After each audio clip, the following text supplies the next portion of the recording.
I am a feminist, but when I found out that Deborah could legally marry people, I asked her if she could marry me and a man if I just stood close enough to him without him knowing.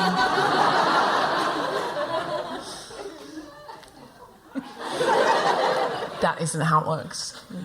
She said. I'm a feminist, but the other night, when I had a dream about meeting Obama in the White House, I didn't challenge him on his foreign policy, if you know what I mean.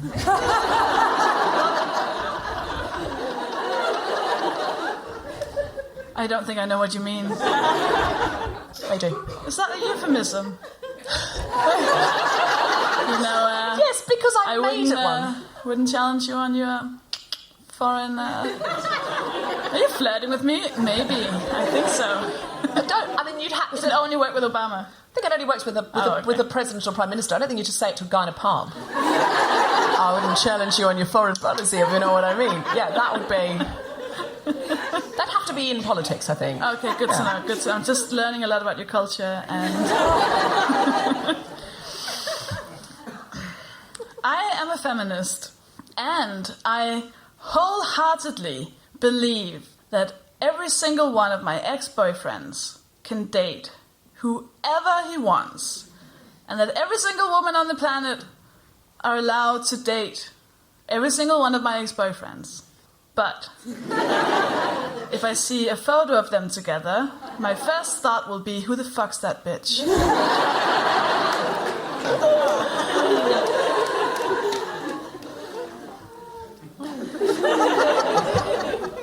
Some of those laughs were a little too wistful, weren't they? I'm a feminist, but when I had a dream about meeting Obama in the White House, and I said to him, but what about Michelle? And he said, that's why the White House is so big, baby. Plenty of places to hide. And I woke up feeling really disappointed in him till I realised that my subconscious had made him say that. That's exactly what he said. That is not a joke. He said it in my dream. It was like he was standing there. I woke up, it was so lucid. Where did he hide Michelle? Behind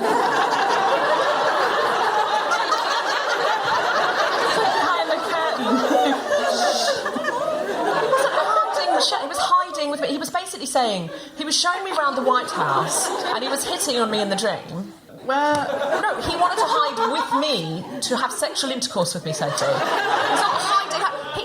She's going to get suspicious if he tells her to go and hide. That's not how you do infidelity. Get behind the couch. Why? No questions. Just hide behind the couch and count to 100. All I can tell you is that he said, that's why the White House is so big, baby. Plenty of places to hide. I think even if Barack Obama said baby, I'd be like, ugh. He would say baby. He totally says baby. He says that's the kind of guy he is. It's kind of cool hip. That's not hip. That's not cool. Is baby cool hip? Yeah, like... We finally split the room. Fine. I challenge any of you to have Obama call you baby and to not melt a little bit on the inside. That's not cool. That's not hip. If Obama says it, it is. Anyways, I'm a feminist. I'm a feminist. But when I was walking home late at night recently and I was about to walk past a group of men, I faked a phone call with an imaginary boyfriend and kept the conversation going for half an hour.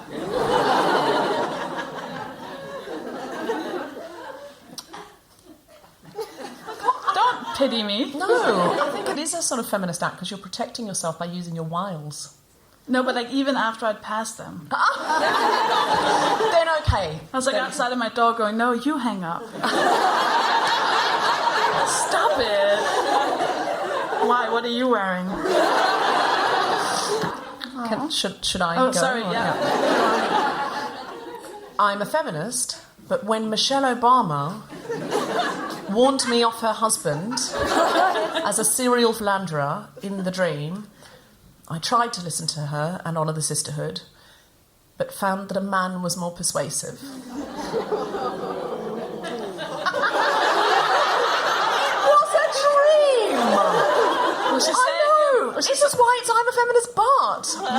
Was she saying it from, like, behind the couch? Like, No. I think it's bad news. No.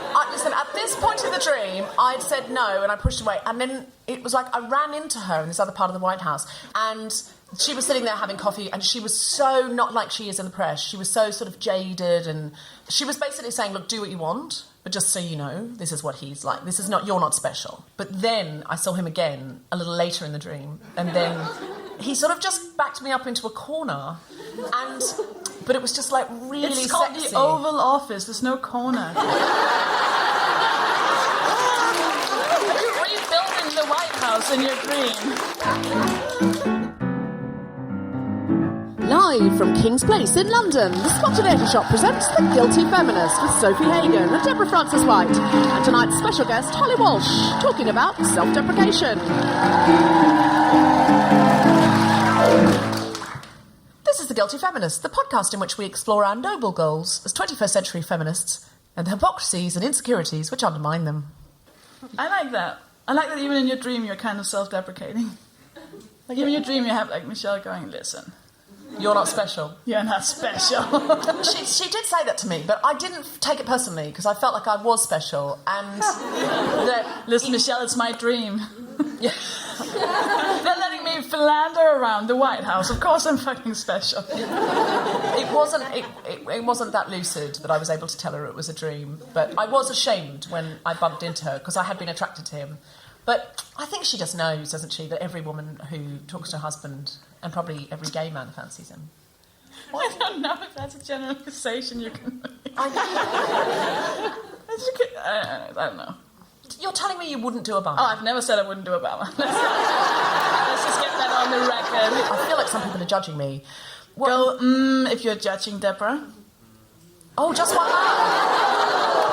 Just one man. Oh. Was it a man? It was a man. Bad call, sir. Bad call. Bad call. Over this side, they're really forming an army. They're sharpening shivs over here.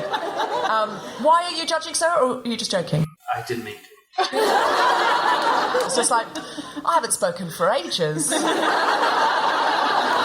you judging this? Yeah. I'm in. I haven't spoken for, what, 10 minutes these people have been going on. Am I right, ladies? Am I right? Not at all. Am I right? What do you do for a living, sir? Illustrate. An illustrator. Oh, we like that. But you said, what's your name? Ben. Ben the illustrator. You're regretting this now, aren't you?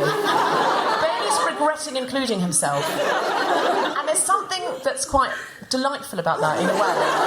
Ben's gone, no. So what was your challenge, Sofie? What was your challenge?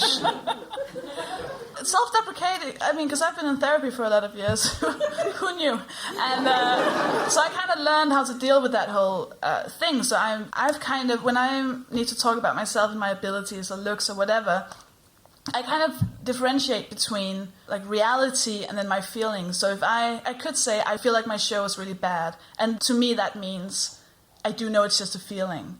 But if I say the show is really bad, I mean that in reality it's really bad. And if I had a really good show, I will say that show is really good. Like I'm realistically assess where I am. So I can say I feel ugly, but I would never say I am ugly because I know I'm not. That was the first thing I noticed about you, because I interviewed, how I met Sofie, so I interviewed her for a book.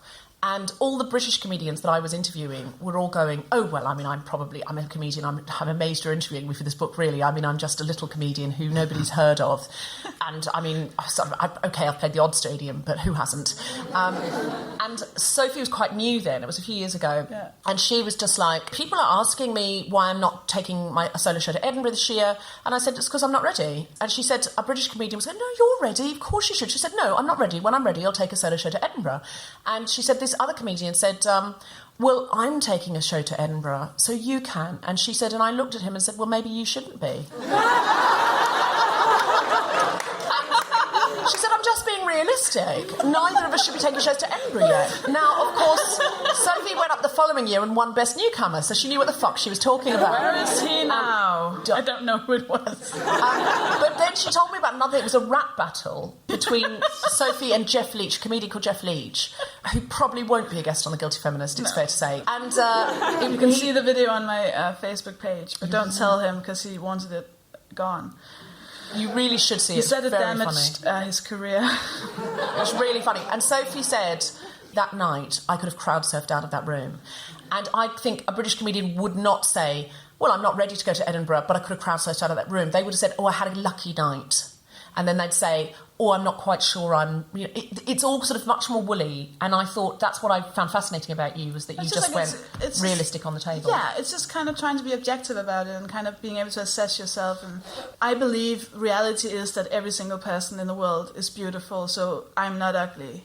So I will say I feel ugly or I feel beautiful, and that will just be my reality.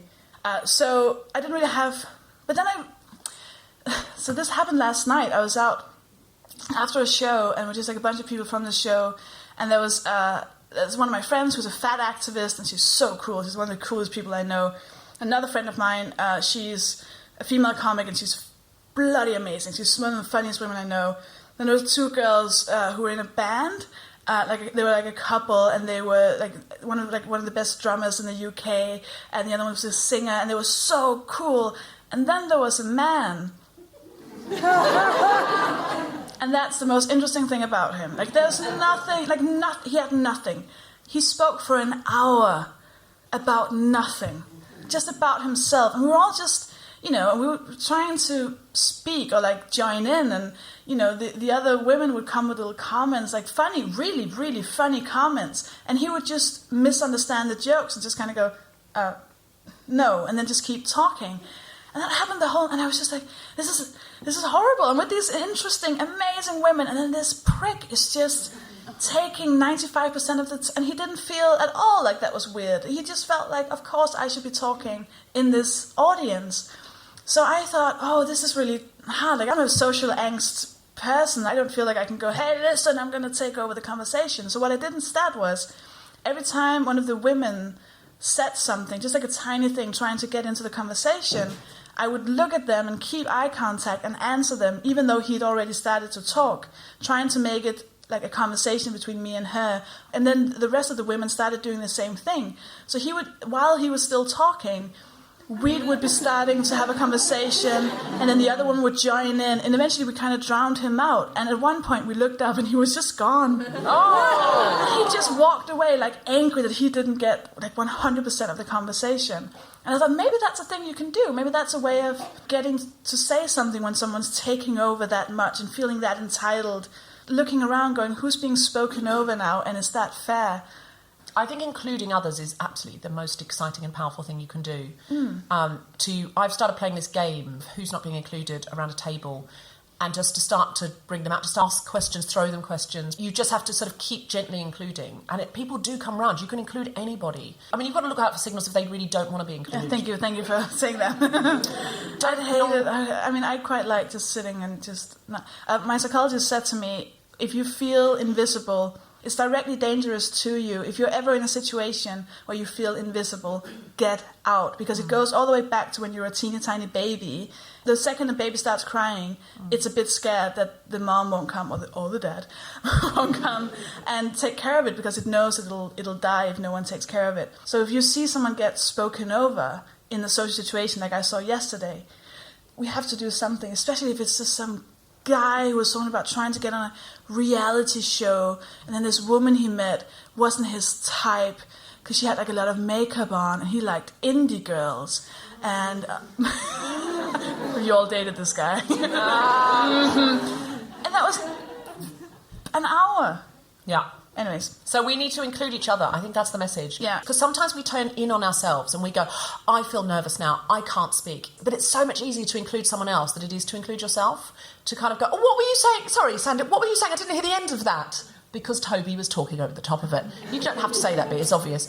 And just try and get them in, because then they'll start to include you. The fact you've included, it's a great way to include yourself is to include other people. Well, and it makes yourself less self-conscious. We did an episode that unfortunately the sound had fucked up, so we couldn't use it, but we had Andrea Storgård Brock, who's a Danish woman who's incredible, and she talked about how women speak a lot quicker than men because we're so used to being cut off that when we do get a chance to talk, we just go, oh, God, I got to get all the facts in right now before he interrupted. Oh, he interrupted again. Oh, God.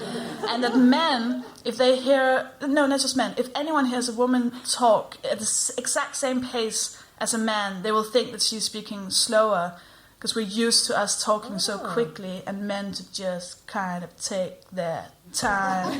I like indie girls. She wore too much makeup. Step, step, step.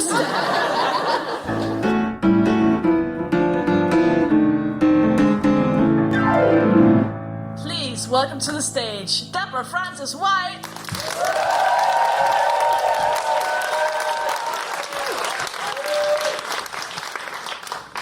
Basically, self-deprecation is for you. It's for you. It's not for the other person.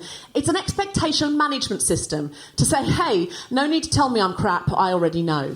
That's basically what it is. I think people are never more self-deprecating than when presenting. You know, when people have to give, like, PowerPoint presentations? They come out and they go, oh, hello, lot of you, so hope the PowerPoint holds up.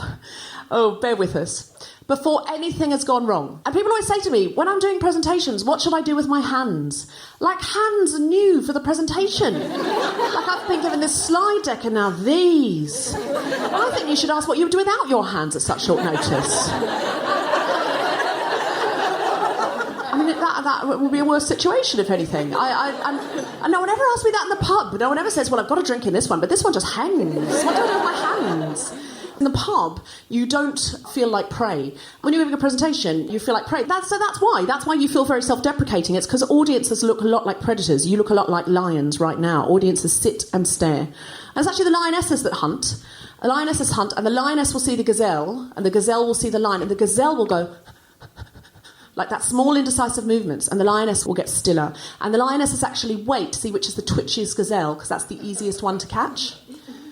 God help Britain at the moment. And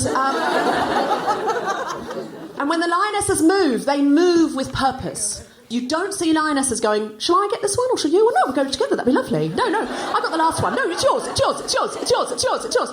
And when they bring back the gazelle, you don't see the lionesses going, sort of got a gazelle here. Sort of. I mean, it was probably quite old. I mean, it's probably going to die anyway. I mean, it's just sort of one of those ones that was just lucky. Team effort, probably. Team effort. This gazelle... Because if I'm talking to you, madam in the front row, if I'm just talking to you, just you and me, as soon as I say that to you, give me a nice little nod, right? You give me a little nod and you go, hey, I'm with you. But whose responsibility is it in this audience to give me a good time? Nobody. That responsibility is diluted. And in fact, it would be weird if just one of you was sitting there going, yeah, I think it's going okay. So that, to me, is what the overuse of PowerPoint is about. To me, the overuse of PowerPoint is just the Savannah equivalent of a gazelle going, look, a zebra. Thank you very much.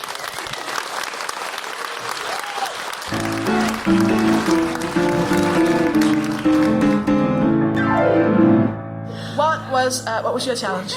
Last night, I went to an open-air production of Henry V. It was amazing. You know, you're sitting outside and the sun's going down and it just felt really atmospheric. Do you guys know the play Henry V? A lot of you will know it. It's that famous speech, Once More Into the Breach. And I did tweet in the interval, this is terrific, but I'm a bit confused. When does he resign? Is it... I just thought, presumably the second act he says he wants his life back. And just goes to Marbella as a pint. I've invaded France now. It's got awkward. Oh, it's messy. I don't know how to finish this. I'm off. Anyway, we watched this play and it was really atmospheric and amazing. And it was gender-blind casting. So Henry V was played by a woman. My friend Jessica Regan, who's an amazing actress, she was playing basically a French duke who comes from the French court and tells Henry V what's going on, says, come on, surrender, and Henry V says, not in your life, and so forth and so forth. And afterwards we were sitting having a drink with Jess, saying how great it was, and I said, Jess, you were just wonderful in this long coat, you're amazing. She said, yeah, it's the first high status role I've ever played. And I said, oh yeah, this is the first time you've had a man's role. And she went, oh yeah. And she said, yeah, that's interesting, isn't it? And I really thought about that, and I thought, this is why gender-blind casting is really important, but also, what can we gain? Because I think I self-deprecate without realising it all the time. What can we gain from stepping into those shoes? So tonight, my challenge is to do a feminist version of Once More Into the Breach, which I'm now going to deliver. So this is Once More Into the Breach for feminism. Once more under the breach, dear friends, once more, or close the wall up with our female dead. In peace, there's nothing so becomes a girl as modest stillness and humility. But when the blast of war blows in our ears, then imitate the action of the tiger. Stiffen the sinews, summon up the blood. Disguise fair nature with hard-favoured rage. Then lend the eye a terrible aspect. Let pry through the portage of the head like the brass cannon. Let the brow overwhelm it as fearfully as doth a galled rock. O hang and jutty his confounded base, swilled with the wild and wasteful ocean. Now set the teeth and stretch the nostril wide. Hold hard the breath and bend up every spirit to her full height.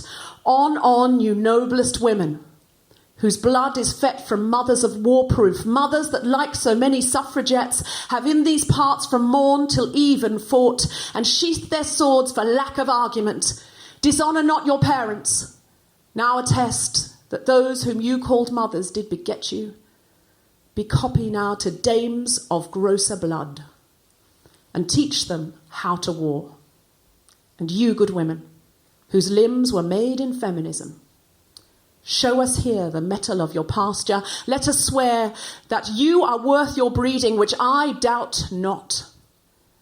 For there is none of you so mean and base that hath not noble lustre in your eyes. I see you stand like greyhounds in the slips, straining upon the start. The game's afoot. Follow your spirit. And upon this charge, cry God for Women Podcasts and St. Pankhurst.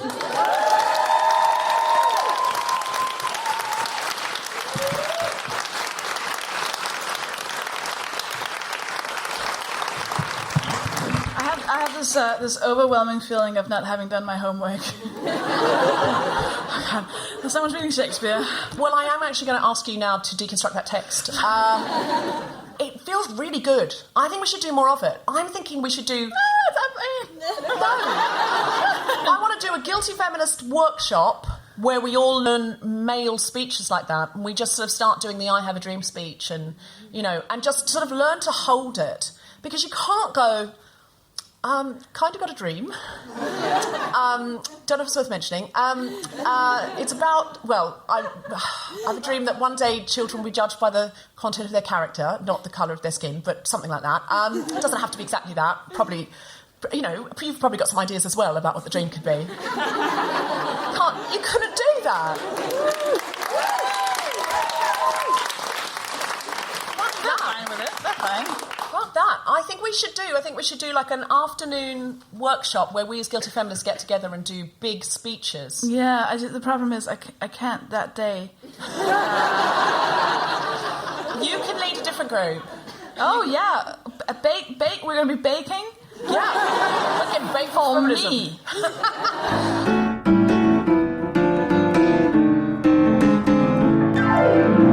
Shall we bring on our brilliant guest? Yes, our brilliant guest is Holly Walsh, who is an amazing comedian. So please welcome to the stage, Holly Walsh.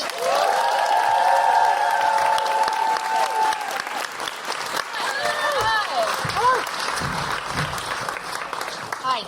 Hey, how are you? I was so into your Obama sex dreams. Oh my God. Right? I was so into them, and I was disappointed in myself because genuinely the only political sex dream I've ever had was with Michael Portillo. I'm so sorry, and if that's not a measure of self-deprecation that I had a sex dream about a homosexual retired MP, Tory, I'm so sad. Interesting that you thought homosexual, I thought Tory. Right. I think the sort of gay part I could get around, but actually... I actually think that's the one bit you couldn't get around, but... Done it before. I found out my That's how I did it. They love it if you take your glasses on and off. Ben, are you hard? And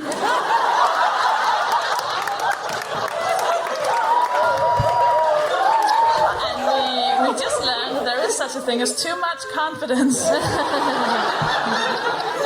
sorry, Henry V, it's taken me over. I would never normally say that. I was so shocked after I said it. It's amazing. Keep going. It's a Shakespeare spirit. Seriously, I feel so good now. I feel like I could fucking take on the world having done that. Oh my God, I went to watch Beyonce last weekend and I'm still on a high from it. Although today I did something that I was so disappointed in myself. And I feel like I should be on a high off Beyonce, and it was just so empowering and amazing. But I did this thing today. My train got rerouted, and my baby had a meltdown. And the reason why it had a meltdown was it was really hungry.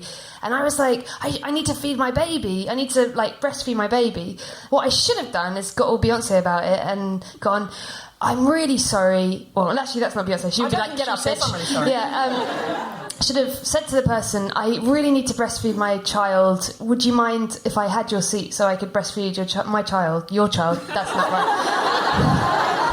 A less popular question on the tube. Yeah. Could I have your seat and breastfeed your child? Sorry. Imagine if it was a man and they were like, I don't have a child. And I'd be like, not yet, but that's the plan. Not that you know of. And then I took my glasses off. I'm actually disappointed in your sex dream that you... Like, I used the phrase Oval Office as a euphemism for my vagina, so there are so many things you could have said rather than, what's your foreign policy?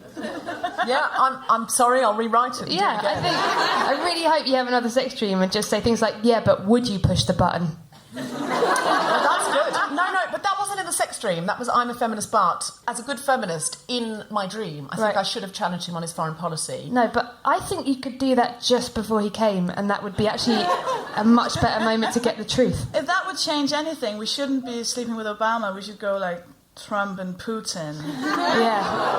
Oh, come on, Sophie. Too more killing everyone's buzz. You wouldn't, just because they're not conventionally good looking, you wouldn't change the world's politics. No, because they're abhorrent people. Do you know what? You're not conventionally good looking. No, if you, by sleeping with Putin and Trump at the same time, if you could, then change their views.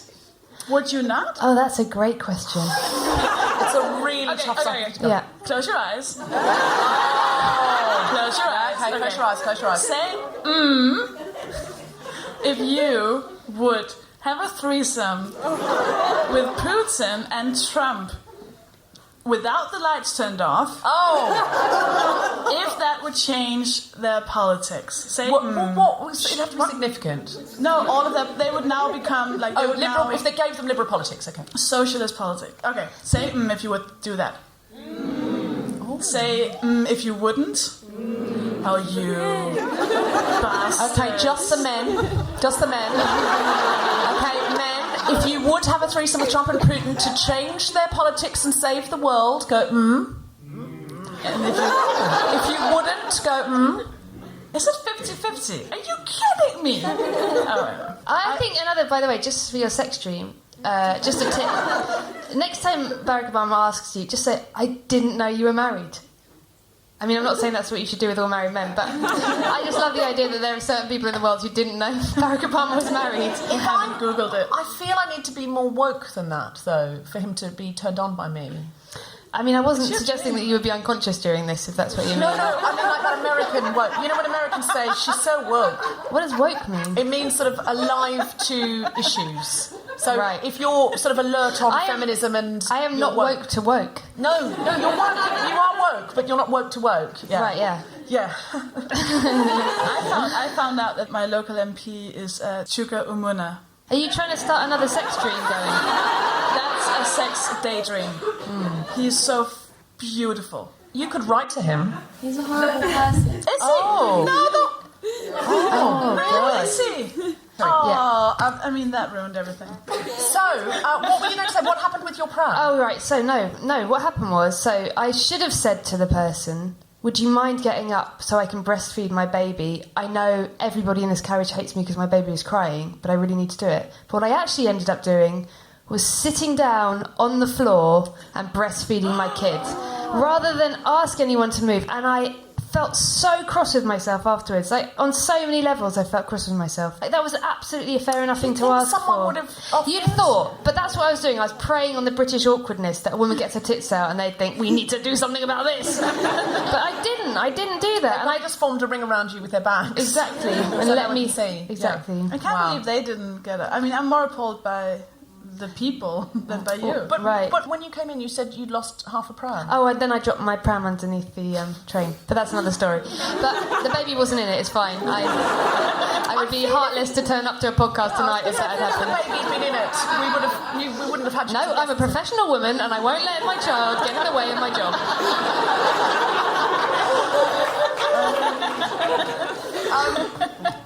I'll tell you what though, I've told you a negative story. The most wonderful thing did happen to me on a train. I was on the train and my baby was crying, similar situation. Like when he was really little, everyone looked so pissed off and a really old man came up to me and I thought he was going to tell me off and he said, I just want to say you're doing so well. You're doing really well. It's difficult having a kid and you're doing amazingly. And then I burst into tears. So then me and my kid were crying on the train. And literally everyone was like, well, now you've doubled the problem, mate. But people are amazing. Like, I've given a negative story, but they are amazing. But I just was cross with myself for not being assertive, for thinking, oh, everybody hates me. I shouldn't say anything. I'm only going to make matters worse. I'm only going to make that woman who's giving me dirty looks even more angry if I ask her to move. And I just thought, why didn't I do something? And then I'm coming to talk about self-deprecation tonight. And I just thought, Well, what it's is the my guilty problem? feminist, so you are allowed to be guilty when you arrive. Right. This is why it's not called the earnest feminist who always gets everything right. Right. Because I just can't live with it. I think so. I think so. Yeah, absolutely. How often do you feel that in an environment that's very male-dominated, that it's easy for you to self-deprecate where other guys are boasting about? When you were talking earlier about the guy who was just talking for 45 minutes, I mean, I do love being on panel shows, but when I very first started, I think I was asked to be on a lot of panel shows early on because they were desperate to tick some boxes. And I was not really ready for it, which is exactly what we're talking about with Edinburgh.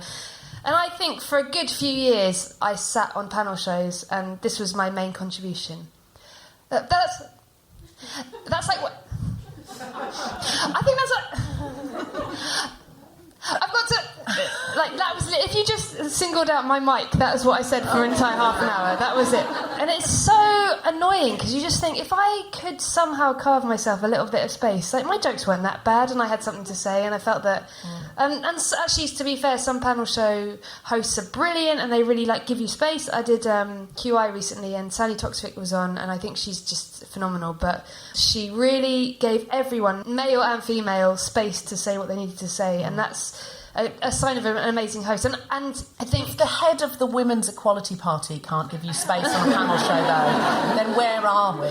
We literally have had to wait for the leader of the Women's Equality Party to be given a shot as hosting a panel show for that to happen. I mean, that is... and I don't think it is necessarily that men know they're doing it. If you've always been included... It's hard for you to understand what it's like not to be included. It's a bit like we've all always had running water. We just had it, so we feel entitled to it. So if you go home tonight and there's no running water, you ring the council and go, there's no water, and they say, we'll fix it in 24 hours. And if they don't, you then start to get worried, and 2 days later you start to get angry and you're tweeting about it, you're telling people about it, and you don't stop until the water's put back on. At no point do you just go, oh, well, I guess I'm just going to have to find a local river and walk down with a jug on my head. Never. And I noticed that with guys, that they assume inclusion, they expect it, and if they don't get it, they get angry. I genuinely think there are a lot of amazing men on panel shows who are great and supportive, and if I was to make a joke, they would run with it, and I've got a lot of... I have to say, on the whole, I think comedy is a really supportive place for women, and I'm sort of lucky that other generations of women have gone before me who've had harder times, and now I think we are like having an easier run, and the generation after us will have an even easier run, and that's a lovely thing. But I think part of it is that when you've got a group of men together, it's easy to sort of take the piss out of men, so they can be like, you baldy, you look like a real you idiot, right there. But it's slightly more awkward for a man to do that to a woman. They can't be like, oh, that's typical of you, you never know what you're doing, you don't know anything. You're like, I think it's men feel slightly hesitant about taking the piss out of women, and I think the thing about all these shows is that when they work best, they're a bunch of people taking the piss out of each other, topping each other, making jokes, whatever. And I think sometimes with women, people are a bit like, I don't want to offend her. And men are like, I don't want to piss her off. Do you know what? I've thought of a way to get over that, though, and that might be to have more women on the show. Women being funny together are different. It's a different dynamic. There's also the thing, if I see a man on stage and he goes, oh, I'm really bad with women, people can laugh. If I go on stage and I say, oh, I'm really bad with men, they're like, oh.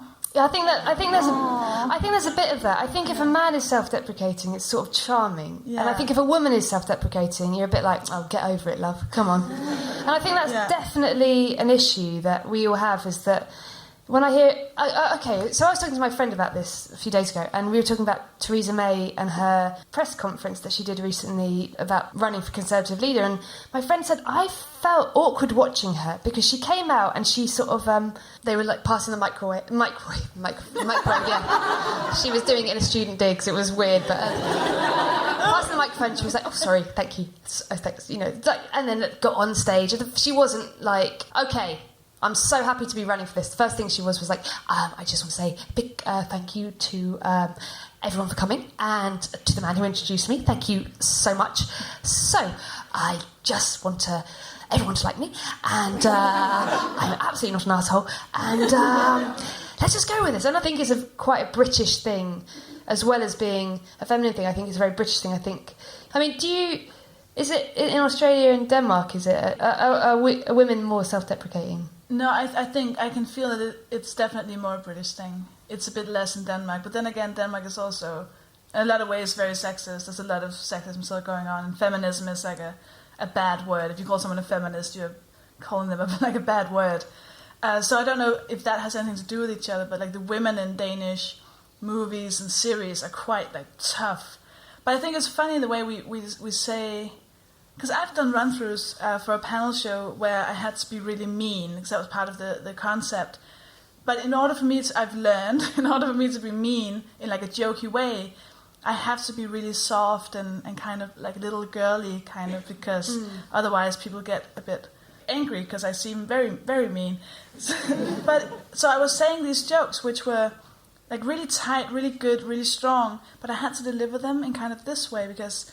Then when I said it in this way, then the final punchline would kind of almost sound worse, but no one would get angry with me. Mm-hmm. But I found, like, the other comedians, the host of the show, who was the comedian, and the producer cutting me off and, like, suggesting a punchline because they thought it was nerves.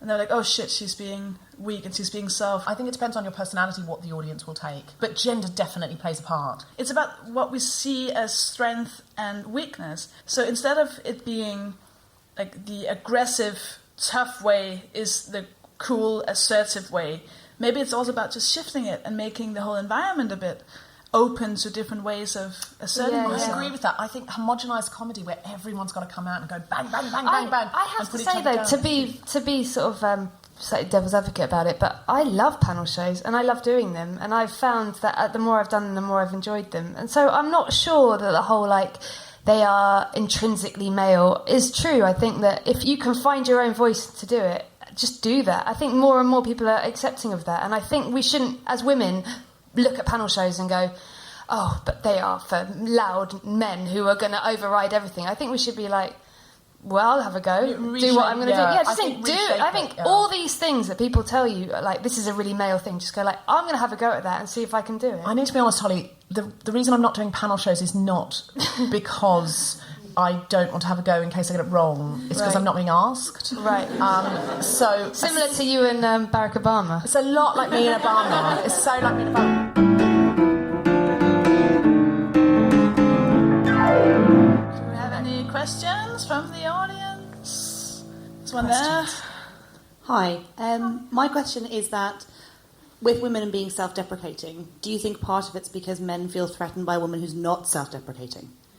Insofar as that an assertive woman comes across as being very harsh and unattractive. Oh, it's like that whole sort of a woman is bossy and a man is... You know. Yeah, there's a massive double standard for it.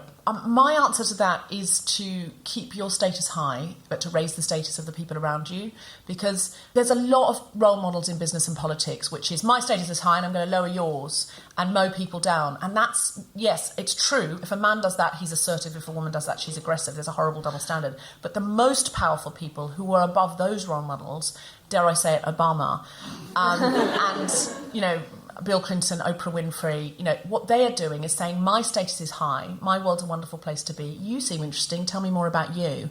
And they raise status, and then you leap over that awful band of aggressive people mowing each other down into a much more powerful, charming spot. I also think, to add to that, I listened to this woman called Inga Beale, who is on Desert Island Discs, and she's the CEO of Lloyd's.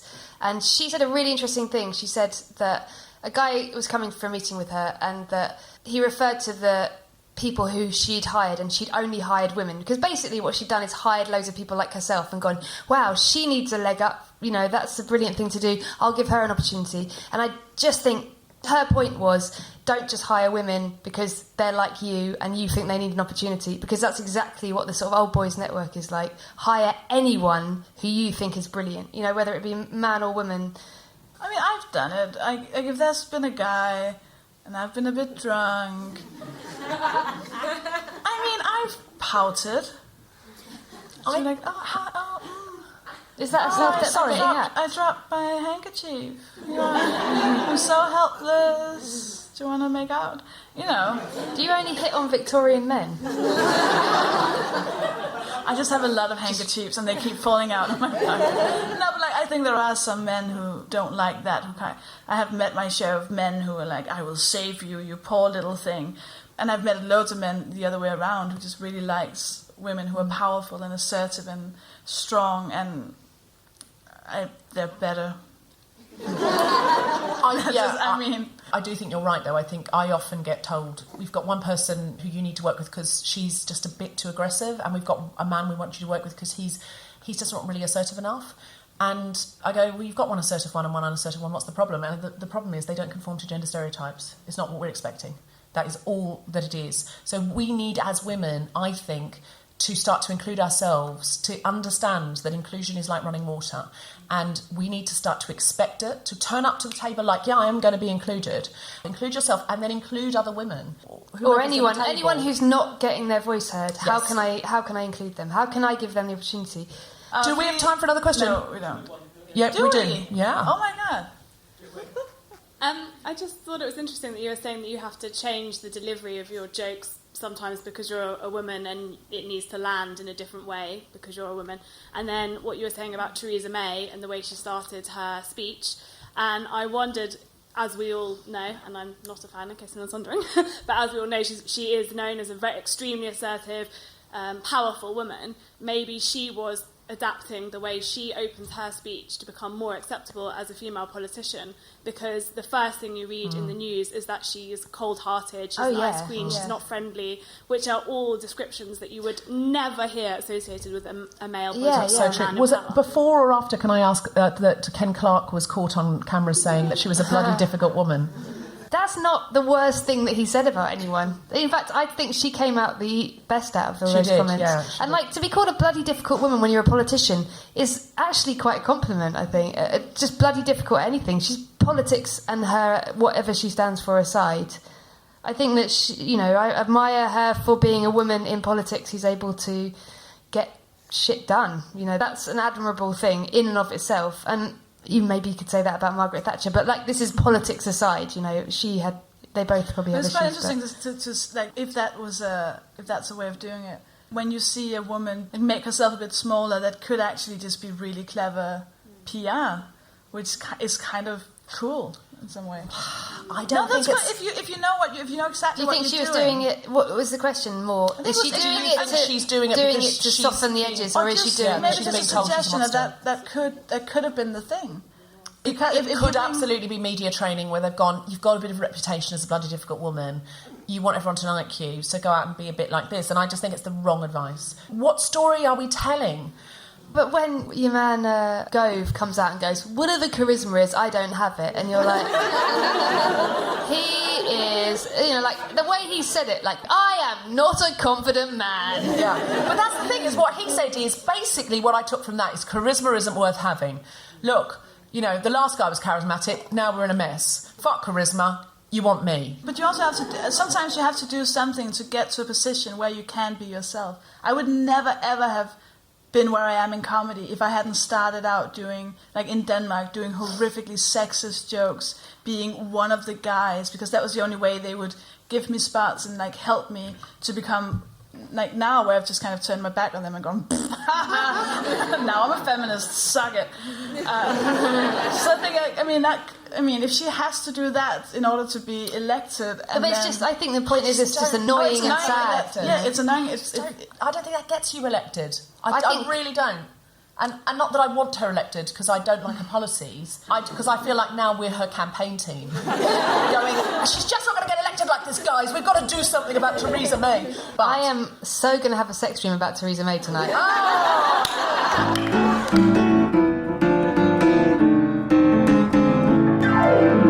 Please help us in thanking Holly Walsh.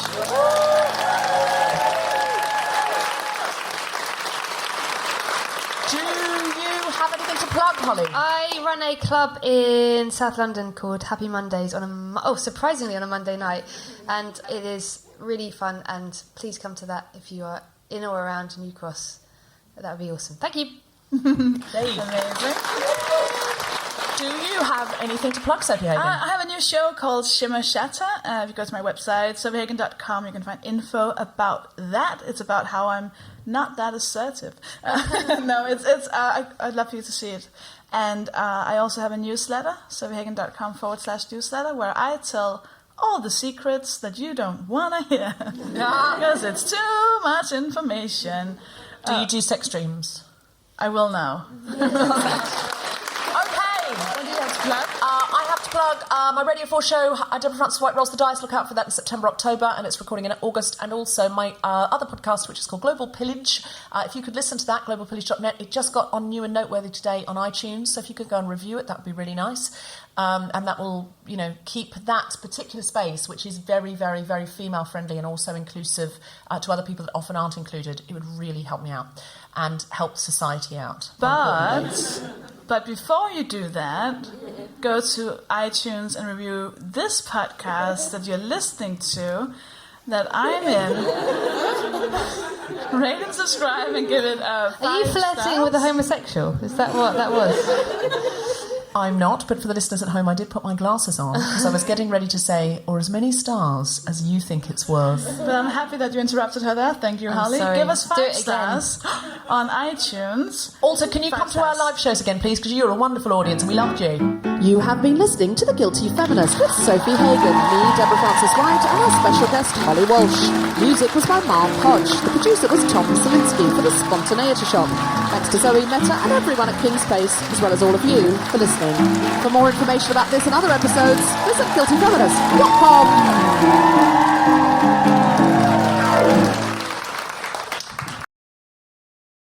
If we needed you to do an illustration tonight of us in the interval, would you be able to do that?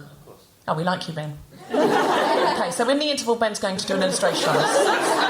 Let's back it up a bit. Do not draw me. You can draw me. Yeah. Like one of... Have you seen Titanic? And how many French girls do you have? My first ever Guilty Feminist challenge was to pose for a life drawing class naked. I think you were there, Ben. No. Sorry. What was your challenge, Deborah? Oh, okay. Well, so